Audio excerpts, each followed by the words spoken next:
Good, Samantha. You're drawing very well. Do you know that? So, as I can see, you're drawing some people here. Do you know these people?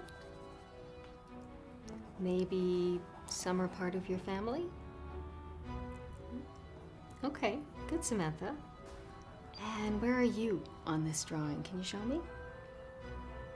Oh, the nice little girl dressed in pink. So cute. And where's your mother? She's beautiful, Samantha.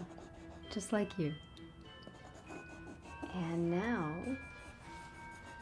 you need to draw another person, don't you? You know, Samantha, you forgot someone on your drawing. You have a mother, yes, but also